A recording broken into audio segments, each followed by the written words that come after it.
Welcome back to Just Ask George. I'm David Wolf, affiliate banker with BH Capital Limited. I'm here with George Lovato. He's the head honcho, founder, and president of BH Capital. George. Head dude, I would prefer. And head dude. He prefers it. I'm happy to oblige. We're in the grab bag segment with Just Ask George. Thanks for joining us. We're going to start with projections. The importance of projections is fairly straightforward. It's an investor or lender's view into how you're thinking about how you're going to get from the start line to the finish line. Oftentimes, projections are too broad.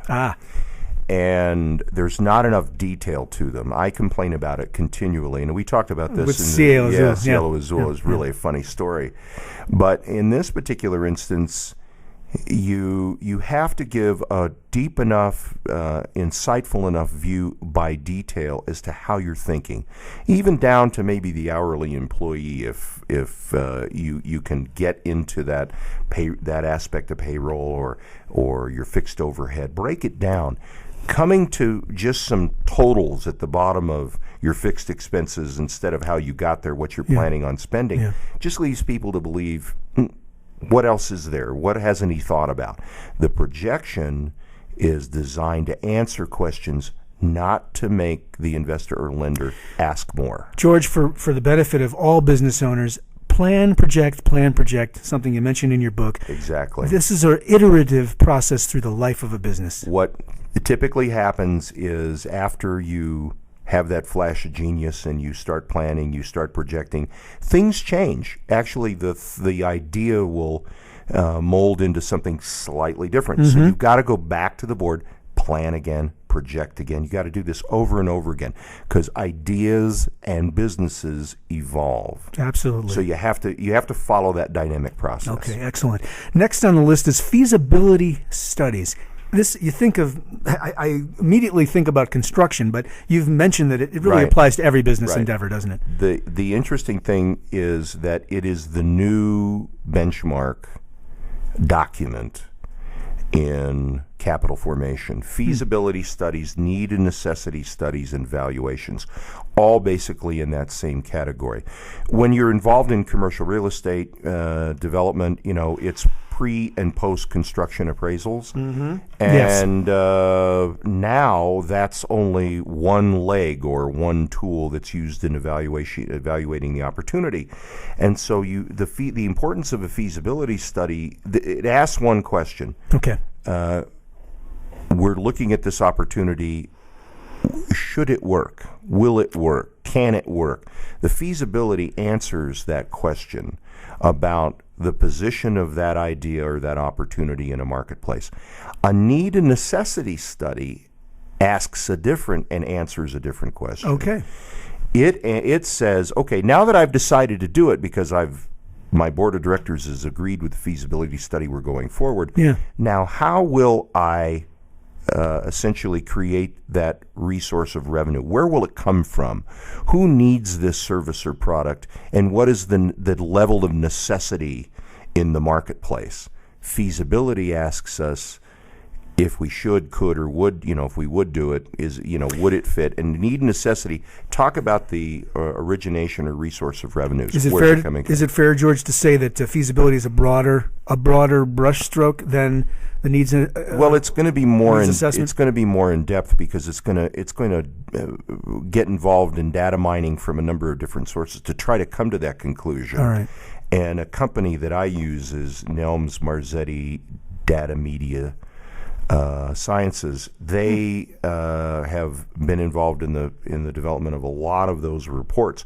These are third-party reports that are always the responsibility of the client. It's not, we may contract Nelms Marzetti. Sure. But that sort of adds a level of independence to the study. That third-party endorsement. But you've got to have these tools in the toolbox now. Otherwise, you just don't borrow money or you don't form equity capital without them. Okay, excellent. And finally, let's talk about appraisals. How do you, in the world of merchant banking, think about appraisals as applied to formation of capital? I'm trying to remember what issue off the top of my head in the Wall Street Journal. There was this article about how bad the appraisal market is.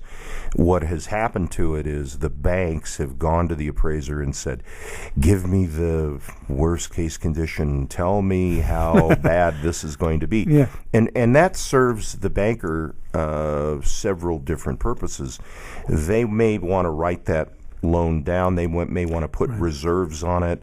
And they've kind of tuned the appraisal market up for, sort of the drop in the sites so far that they're actually interrupting or impacting sales. And we had John Fakes on, and we talked a little bit about how the bank owned property has sort of dragged down the reality quotient, if you will, of the normal seller who's not maybe in a financially distressed position.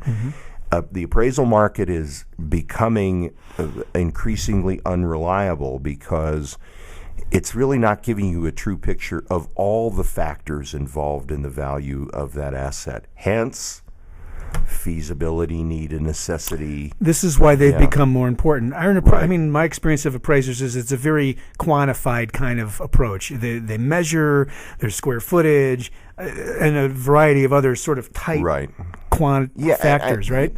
I've always had a problem with appraisers because, a lot of the financial industry complains about the methodology itself. It is refined and it is restrictive. So my point is, you need more tools, you need more measurement tools than just an appraisal to really assess the value of an asset. And so we're seeing now, recently I was involved in the formation of a loan for a multitude of different properties. The first words out of the correspondent banker, the participating banker with me, were, where are the need and necessity studies? Didn't ask for the appraisal. Wow. This was roughly $60 million worth of real estate, and those were the first words out of that participant's mouth. I said, I'll have them to you shortly. They're already done. And there was no look of surprise. There was no look of, oh, gee, then thank God that's done. No. Okay. That is standard operating procedure. So the advice to the listening public is you have to absorb those costs for third-party expenses.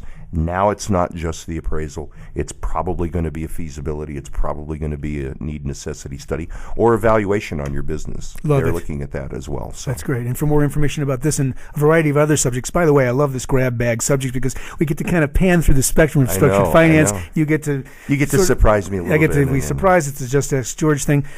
Visit us at www.bhcapitalLTD.com for more information about the work of George Lovato Jr., the all things formation of capital at BH Capital. Also, Just Ask George Radio for archives.